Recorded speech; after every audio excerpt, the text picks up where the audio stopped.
नमस्कार दोस्तों, मैं हूं आपका दोस्त चेतन भोला और आप देख रहे हैं भोला में टेक। आज की इस वीडियो में जो हम बात करेंगे वो होगा Q&A। इस बार तो एक से ज्यादा हफ्ते की Q&A है, लेकिन मैंने बहुत ही चुनिंदा क्वेश्चन निकाले हैं जो कि काफी ज्यादा हेल्पफुल होने वाले हैं आपके लिए। तो मैं इस क्वेश्चन में लगभग इस Q&A सेशन में लगभग 5 से 7 क्वेश्चन को डिस्कस करूंगा, लेकिन उसको बहुत अच्छे से डिस्कस करूंगा। जो मैंने पिछली वीडियोज बनाई Q&A की, मुझे कहीं ना कहीं फील हो रहा था कि उसमें यार मतलब मैं चीजों को बहुत ज्यादा अच्छे से एक्सप्लेन नहीं कर पा रहा हूँ और जल्दी जल्दी चीजें होती है, जल्दी जल्दी क्वेश्चन के रिप्लाई कर देता हूँ। वो मतलब इतना ज्यादा फ्रूटफुल नहीं हो पा रहा होगा शायद आप लोगों के लिए। तो मैंने कुछ बहुत ही ज्यादा इंपॉर्टेंट क्वेश्चन निकालने स्टार्ट किए हैं और इस बार शायद 5 से 7 क्वेश्चन होंगे जिनको मैं डिस्कस करूंगा आपके साथ। तो प्लीज वीडियो को अंत तक जरूर देखना क्योंकि बहुत ही रिच कंटेंट आने वाला है इस वीडियो में। तो वीडियो को अंत तक देखना। चैनल को सब्सक्राइब नहीं किया तो प्लीज चैनल को अभी के अभी जाके सब्सक्राइब कर लेना और वीडियो को भी दूसरे शेयर तो कर ही सकते हो आप। तो सबसे पहला जो क्वेश्चन है वो है राकेश चौधरी की तरफ से। इन्होंने पूछा है, सर फ्यूल पंप या हाई प्रेशर पंप के खराब होने से गाड़ी में कौन कौन से इश्यू आ सकते हैं। ये क्वेश्चन मुझे बहुत ही ज्यादा अच्छा लगा क्योंकि फ्यूल पंप जब खराब होता है तो क्या क्या चीजें हो सकती है, ये चीज मैंने भी ज्यादा ध्यान नहीं दी थी। तो अब पता चलेगी क्या क्या चीजें हो सकती है। जैसे अगर आपका फ्यूल पंप खराब हुआ तो आपका उतना ज्यादा प्रेशर क्रिएट नहीं कर पा रहा होगा या फिर बिल्कुल ही नहीं कर रहा होगा। अगर बिल्कुल नहीं कर रहा तो कुछ हो ही नहीं सकता, फिर आपको चेंज ही कराना है। लेकिन अगर हो सकता है कि वो कम प्रेशर क्रिएट कर रहा है तो उसकी वजह से क्या होगा कि आपका जो इंजेक्टर है उस तक बहुत कम आपका फ्यूल जाएगा या फिर मतलब जो फ्यूल जाएगा वो मतलब इतने ज्यादा प्रेशर से नहीं जा पाएगा कि वो इंजेक्टर उसको इंजेक्ट कर पाए ढंग से इंजन के अंदर, क्योंकि इंजन के अंदर पहले से कुछ प्रेशर होता है। उस प्रेशर को ओवरकम करके इंजेक्टर अपना प्रेशर से फ्यूल डालता है अंदर। लेकिन अगर जो इंजेक्टर के पास प्रेशर ही नहीं होगा तो वो कहां से डाल पाएगा। तो इस वजह से क्या होगा कि बहुत कम फ्यूल आपका जो है वो अंदर जाएगा।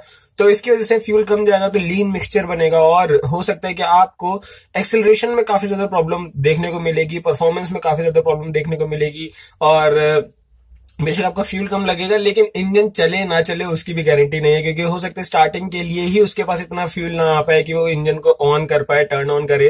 तो ये कुछ बहुत बड़ी बड़ी प्रॉब्लम्स हो सकती है अगर आपका फ्यूल पंप खराब होता है तो। और फ्यूल पंप अगर बिल्कुल ही खराब हो गया तो फिर सोचिए मैं तो आपका इंजन चलेगा ही नहीं, क्योंकि फ्यूल ही नहीं पहुंचेगा फ्यूल पंप इनटेक मैनिफोल्ड तक और बात करें तो इंजेक्टर तक, या फिर इंजेक्टर के बाद अगर कंबशन चैम्बर तक ये फ्यूल नहीं पहुंचेगा तो फिर कैसे इंजन चलेगा। तो राकेश चौधरी का क्वेश्चन था, ये हो गया है।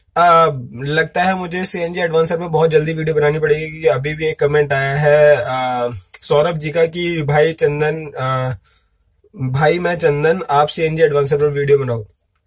तो यार बहुत जल्दी वीडियो बनाने की कोशिश करूंगा। सीएनजी एडवांसर पे मैं थोड़ी डिटेल्ड वीडियो बनाना चाह रहा हूँ और चाह रहा हूँ कि कुछ ढंग से दिखा पाऊँ आपको, तो इसलिए उसके लिए वेट कर रहा हूँ क्योंकि सीएनजी एडवांसर एक बहुत ही ज्यादा अच्छा टॉपिक है मेरे अकॉर्डिंग, क्योंकि सीएनजी एडवांसर एक अलग ही कॉन्सेप्ट है जिसको समझाना बहुत जरूरी है, तो उसको बहुत आराम से समझाएंगे।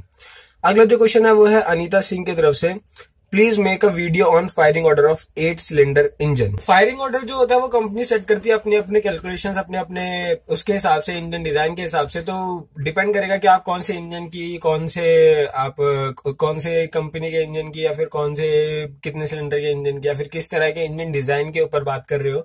लेकिन अगर एग्जाम्पल लेके दिखाता हो तो मतलब डिपेंड करता है कि वो ऐसे सोचते हैं कि हीट डिस्ट्रीब्यूशन, मैंने वैसे फायरिंग ऑर्डर वाली वीडियो में बताया है कि कैसे वो इसको डिसाइड करते हैं कि क्या आपका फायरिंग ऑर्डर रहेगा, जिससे कि आपका हीट डिस्ट्रीब्यूशन हो यूनिफॉर्मली हो और मतलब एक तरफ पे ज्यादा हीट कंसंट्रेट ना हो जाए, ज्यादा हीट एक तरफ ही जनरेट ना हो जाए, क्योंकि उससे प्रॉब्लम्स हो सकती हैं। और जो आपके जो पावर स्ट्रोक मिल रहा है वो भी यूनिफॉर्मली दोनों तरफ से मिले। अब 8 सिलेंडर क्या होता है, ज्यादातर वी शेप में होता है, मतलब वी कॉन्फ़िगरेशन में होता है, एक पिस्टन ऐसे चल रहा होता है, एक पिस्टन ऐसे चल रहा होता है। तो इस वजह से क्या होता है कि पावर कभी इस तरफ से मिले और बार बार अगर एक ही तरफ से मिले फिर बार बार एक ही तरफ से मिले तो वाइब्रेशन ज्यादा हो सकती है। तो वाइब्रेशन को ध्यान में रखते हुए और हीट को ध्यान में रखते हुए कि हीट कंसंट्रेशन एक तरफ ना हो जाए, उस बेसिस पे किया जाता है आपका फायरिंग ऑर्डर डिसाइड। तो मेन चीज है कि अगर पहला यहाँ पे हुआ है फिर थोड़ा दूर करेंगे दूसरा फायरिंग ऑर्डर, फिर दूसरा दूर करेंगे, फिर इस तरह से बार बार इस चीज को डिसाइड किया जाता है। मेन चीज इन चीजों को ध्यान दिया जाता है। लेकिन अगर आप चाहती हो कि आप कोई फायरिंग ऑर्डर जाना चाहते हो 8 सिलेंडर इंजन का, तो मैं एक एग्जांपल दे देता हूँ। एक फोटो आप यहीं पे देख पा रहे होंगे, उसका फायरिंग ऑर्डर है, पहले फर्स्ट सिलेंडर में लगेगा पावर स्ट्रोक, फिर 8th में, फिर 4th में, फिर 3 में, फिर 6, फिर 5, फिर 7, फिर 2। तो आप देख सकते हैं पहले इस साइड में, फिर उस साइड में, फिर उस साइड में, फिर इस साइड में। लेकिन वो जो दो साइड में थे वो थोड़ा दूर दूर थे, तो हीट कंसंट्रेशन और वाइब्रेशंस को बहुत ज्यादा ध्यान रखा जाता है और बहुत अच्छे से कैलकुलेशन करी जाती है। तो इसको वर्बली बताना और ऐसे मैं बहुत ज्यादा कंफर्म्ड आंसर आपको नहीं दे पाऊंगा इस चीज का कि किस बेसिस पे इन्होंने इस वाले फायरिंग ऑर्डर को सेट किया है। तो बहुत चीजों पे डिपेंड करती है चीज। चलो अब अगला क्वेश्चन जो है वो आ रहा है फैज आलम की तरफ से।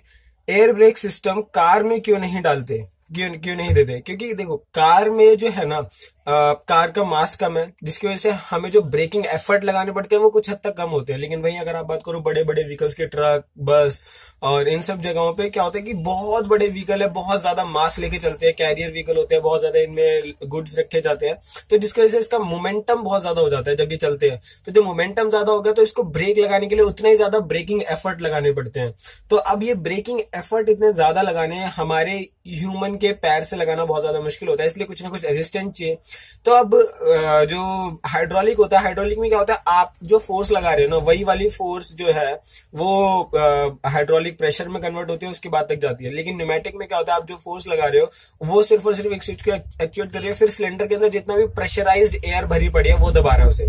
एयर ब्रेक जो है इसमें काफी सारे कंपोनेंट्स लग जाते हैं, जैसे कि आपका बड़ा बड़ा वो जो सिलेंडर है, एयर प्रेशर जिसके अंदर रहेगा, कंप्रेसर लगेगा, ये कंपोनेंट्स लग जाते हैं। अब छोटी गाड़ियों में इतनी जगह ही नहीं होती कि कंपोनेंट्स कहाँ लगाए जाए, तो जो जगह का कंस्ट्रेन है वो सबसे बड़ा कंस्ट्रेन है छोटी गाड़ियों में। उसके बाद फिर इसकी मतलब जो कॉस्टिंग है वो ज्यादा हो जाएगी छोटी गाड़ियों की।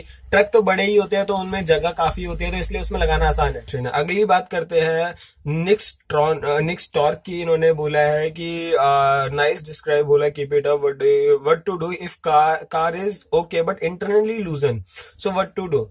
अगर आप बोल रहे हो इंटरनली लूजन, तो लूजन किस वे में बोल रहे हो, कि मतलब कंपोनेंट्स ढीले हो गए या फिर कुछ इस तरह से बोल रहे हो, तो फिर इसका सिर्फ एक ही ऑप्शन है कि भाई टाइट कर लो, क्योंकि और कुछ नहीं कर सकते आप इस चीज का, तो आपको टाइट ही करना पड़ेगा।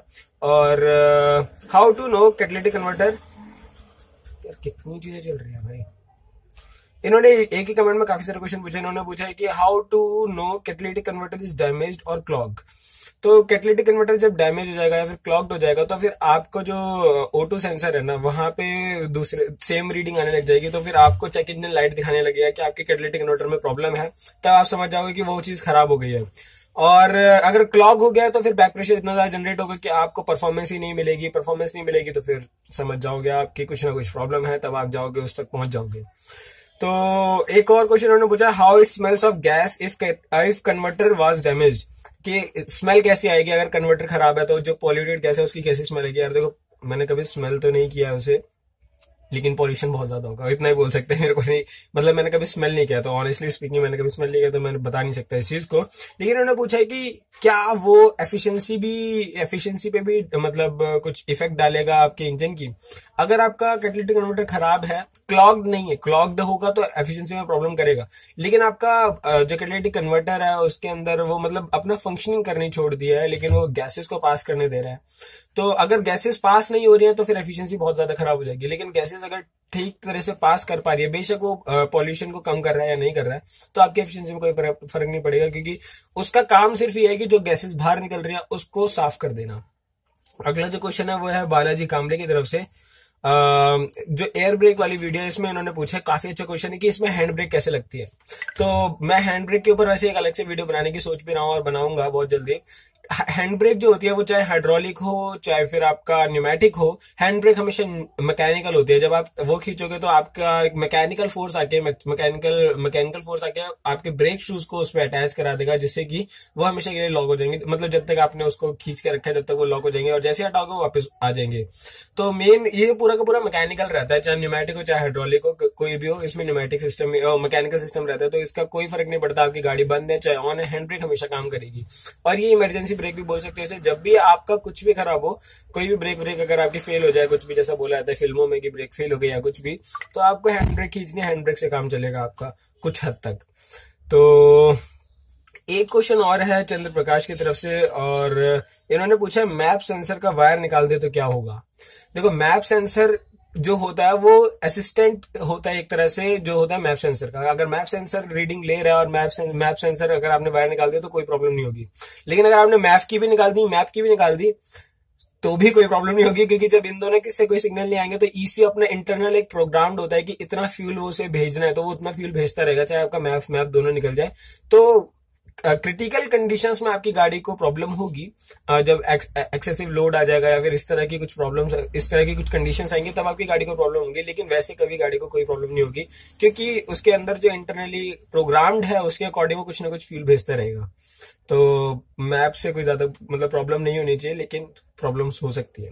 तो आज की वीडियो में इतना ही। काफी ज्यादा क्वेश्चंस तो नहीं थे, लेकिन काफी अच्छे क्वेश्चंस थे और मेरे को लगता है बहुत अच्छे से चीजों को एक्सप्लेन किया। उम्मीद करता हूँ आपको वीडियो पसंद आई होगी, समझ में आई होगी। समझ में आई हो तो प्लीज लाइक बटन दबा देना और प्लीज वीडियो को शेयर जरूर करना अपने दोस्तों के साथ, जिससे कि वो भी देखे और उन्हें भी समझ में आए। जो कुछ ऐसे ऊटपटांग से क्वेश्चन या फिर कुछ बहुत अच्छे डाउट्स होते हैं जो हमारे दिमाग में, वो इन्हीं में कहीं ना कहीं छुपे होते हैं, तो वो डाउट्स क्लियर होते रहे हम लोगों के।